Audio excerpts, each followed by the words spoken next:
Part 5। बिना पटाखे दीपावली। कहानी।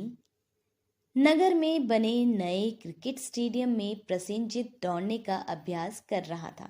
अब की बार आपका समय पिछली बार से भी 1 सेकंड कम रहा। स्टॉप वॉच की तरफ देखते हुए अनुजा बोली, आप बहुत अच्छा कर रहे हैं। 14 वर्ष का प्रसेनजीत अपने स्कूल का सबसे अच्छा एथलीट था। जिला स्तरीय खेल प्रतियोगिता में सर्वश्रेष्ठ खिलाड़ी का पुरस्कार जीतने के बाद अब वह प्रांतीय स्तर की प्रतियोगिता की तैयारी कर रहा था। कभी कभी उससे 2 साल छोटी उसकी बहन अनुजा भी उसके साथ आ जाती थी। चलो अब घर चलें, अंधेरा होने वाला है, प्रसेनजीत घास पर बैठते हुए बोला। शेरू शेरू, अनुजा ने अपने कुत्ते को आवाज दी। भाव भाव, शेरू की भौंकने की आवाज आई। अनुजा आवाज की तरफ चल दी। उसने देखा शेरू झाड़ी के पास खड़ा था और किसी चीज को देखकर भौंक रहा था। अनुजा झाड़ी के पास गई। उसने देखा वहां एक मोबाइल फोन पड़ा था। अनुजा ने फोन उठा लिया। इधर उधर देखा, वहां कोई नहीं था। अनुजा को देर होती देख प्रसेनजीत भी वहां आ गया। भैया, यह फोन यहाँ झाड़ियों में पड़ा था। अनुजा ने मोबाइल फोन अपने भैया को दिखाया। काफी महंगा फोन लगता है, चलो इसे पुलिस थाने में जमा कर देते हैं। पुलिस अपने आप ढूंढ ढांड कर इसे उसके मालिक को सौंप देगी, प्रसेनजीत ने कहा। क्यों ना हम खुद उसके मालिक को ढूंढकर फोन उसे दे दें, अनुजा बोली। तुम इसके मालिक को कैसे ढूंढोगी, प्रसेनजीत बोला। हम इस मोबाइल फोन की नंबरों की डायरेक्टरी में जाकर कोई नंबर मिलाएंगे। जब उधर से कोई बोलेगा तो उससे पूछ लेंगे कि यह फोन किसका है, अनुजा ने उपाय बताया। घर पहुंचकर प्रसेनजीत तो नहाने चला गया। अनुजा ने अपने कमरे में पहुंचकर फोन निकाला। बटन दबाकर उसकी डायरेक्टरी खोली। टेलीफोन डायरेक्टरी एकदम खाली थी। कैसा आदमी है, टेलीफोन नंबरों की डायरेक्टरी भी नहीं बनाई है। अब क्या करूं, अनुजा सोचने लगी। तभी मोबाइल फोन की घंटी बजने लगी। अनुजा ने जल्दी से फोन कान में लगा लिया, लेकिन वह कुछ बोले उसके पहले ही आवाज आई। दिवाली के पटाखे लगा दिए हैं, कल धमाके सुनना, 1 2 3। दिवाली गर्मियों में, अनुजा के मुंह से निकला। फोन झट से बंद हो गया। अनुजा ने जल्दी से वही नंबर मिलाया, लेकिन मशीनी आवाज आई, यह नंबर इस समय बंद है।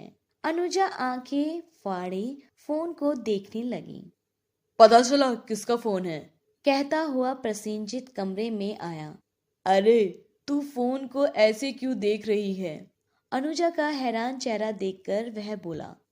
भैया, अभी एक फोन आया था, वह गर्मी में दिवाली की बात कर रहा था।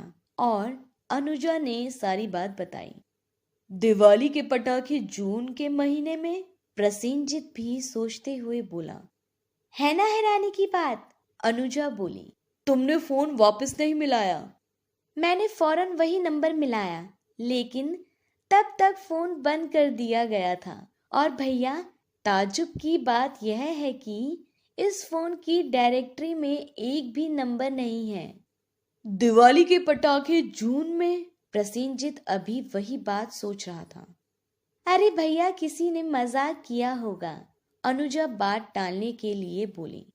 मजाक हो तो भी हमें गंभीरता से सोचना चाहिए। इसकी टेलीफोन की डायरेक्टरी एकदम खाली है। जरा देखो तो इस पर आए और इससे मिलाए गए नंबर में कोई नंबर हम मिला सकते हैं, प्रसेनजीत ने कहा।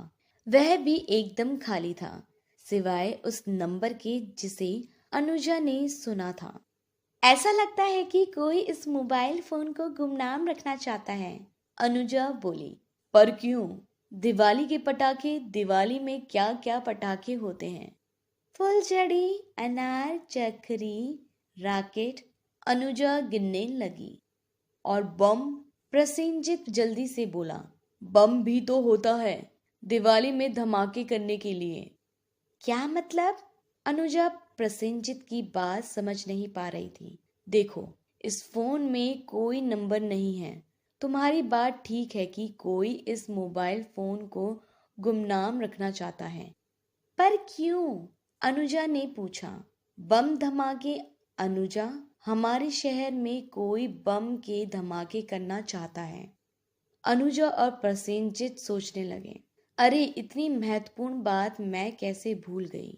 अपने सिर पर हाथ मारते हुए अनुजा बोली, कल हमारे नए क्रिकेट स्टेडियम का उद्घाटन होने वाला है। उद्घाटन करेंगे हमारे नगर से भारतीय टीम में खेलने वाले प्रसिद्ध खिलाड़ी सुनील सक्सेना।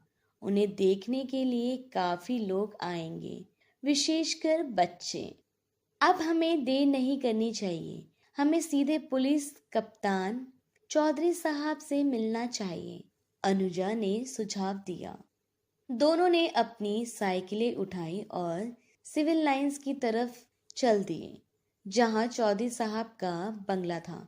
चौधरी साहब घर पर नहीं थे, इसलिए दोनों बाहर बैठकर उनकी प्रतीक्षा करने लगे।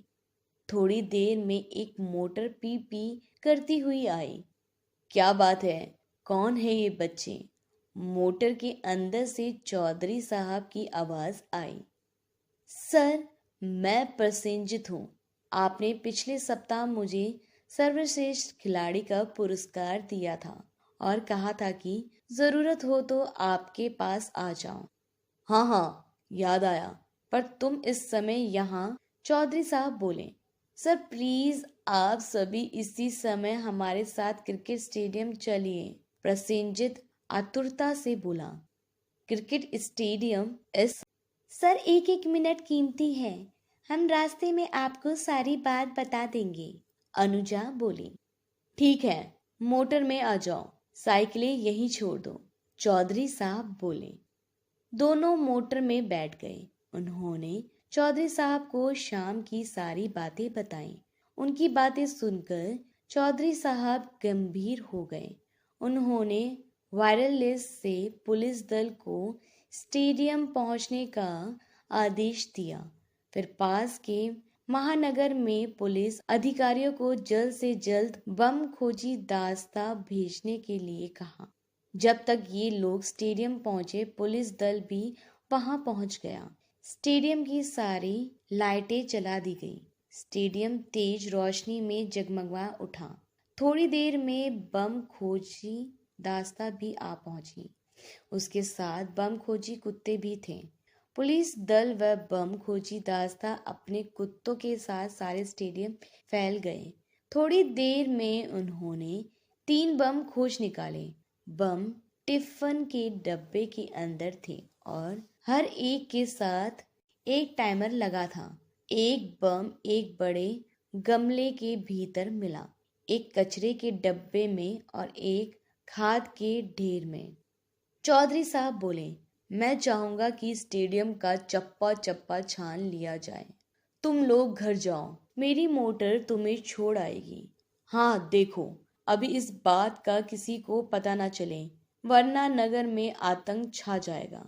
कल उद्घाटन के बाद हम यह बात लोगों को बताएंगे। दूसरे दिन स्टेडियम का उद्घाटन बड़ी धूमधाम से हुआ। सुनील सक्सेना ने रिबन काटकर स्टेडियम जनता को सुपुर्द किया। जब समारोह संपन्न हो गया तो चौधरी साहब उठे, माइक संभाला और बोले, आज समारोह को निर्विघ्न पूरा करने का श्रेय जाता है अनुजा और प्रसेनजीत को। आतंकवादियों ने तो इस उद्घाटन को दुर्घटना में बदलने का पूरा प्रबंध कर दिया था। सारी सच्चाई सुनकर थोड़ी देर के लिए भीड़ में सन्नाटा छा गया। फिर जो तालियां बजी तो बजती ही गई। जब शोर थमा तो चौधरी साहब बोले, जब तक हमारे यहाँ प्रसेनजीत और अनुजा जैसे जागरूक बच्चे हैं, तब तक आतंकवादी हमारा कुछ नहीं बिगाड़ सकेंगे। एक बार फिर तालियों की गड़गड़ाहट से पूरा स्टेडियम गूंज उठा।